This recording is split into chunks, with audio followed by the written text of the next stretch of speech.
Merci, Monsieur Roumégas. La parole est à Madame Dominique Orliac.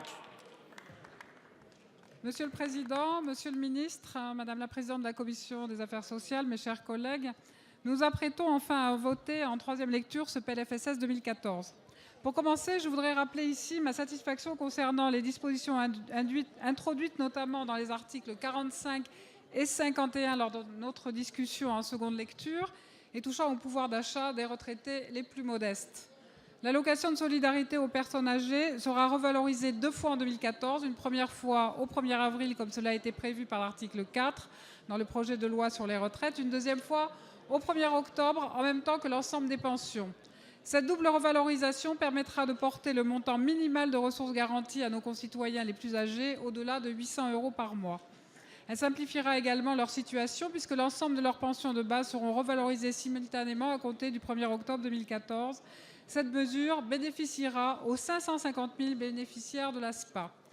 Je veux également parler de l'aide à la complémentaire santé pour les personnes âgées de 60 ans et plus qui sera majorée de 10%, soit une augmentation de l'ordre de 50 €. Un amendement à l'article 45 du PLFSS a été présenté par le gouvernement en ce sens. Il convient de rappeler que cette seconde mesure fait suite au relèvement de 8,3% du plafond d'éligibilité à l'ACS et de la CMU-C décidé par le gouvernement le 1er juillet dernier. Suite à ce relèvement, ce sont plus de 1,1 million de retraités modestes dont les ressources sont inférieures à 967 € par mois qui seront éligibles à cette aide et pourront ainsi bénéficier de cette mesure qui leur permettra de mieux faire face à leurs frais de santé et améliorera leur pouvoir d'achat. C'est une mesure de long terme qui bénéficiera aussi à l'ensemble des retraités actuels ainsi qu'à ceux qui liquideront leur pension à l'avenir.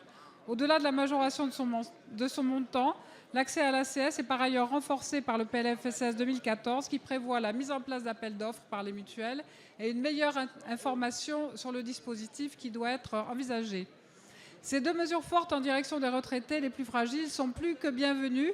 Notre groupe radical, républicain, démocrate et progressiste est très satisfait d'avoir été entendu sur cette revendication portée avec nos collègues du groupe écologiste. En outre, les avancées concernant les soins primaires, avec le financement des coopérations libérales, la généralisation des rémunérations des équipes pluriprofessionnelles, l'amélioration de la couverture des praticiens et auxiliaires médicaux seront les bienvenues, comme j'ai pu le dire à plusieurs reprises lors de nos débats passés. Nous sommes également satisfaits que ce texte renonce à la taxation accrue de plusieurs produits d'épargne, dont le PEA, le PEL et l'épargne salariale, contenus dans l'article 8. Comme ce fut le cas pour les retraités les plus modestes, ceci n'était pas conforme à l'équité fiscale, car ces produits concernent souvent les classes moyennes, voire les catégories modestes. Par ailleurs, ce relèvement inopiné et son effet rétroactif auraient marqué une instabilité fiscale, risquant d'être dissuasive à l'avenir pour les épargnants. Nous saluons donc cette avancée positive. Il faudra réfléchir pour le prochain PLFSS 2015 à une véritable réforme structurelle. Le prochain PLFSS devra compter sur des réformes de fond et non sur des mesures conjoncturelles afin de pallier au déficit de la sécurité sociale. Les Français sont attachés à leur système de sécurité sociale qui fait partie de notre socle républicain.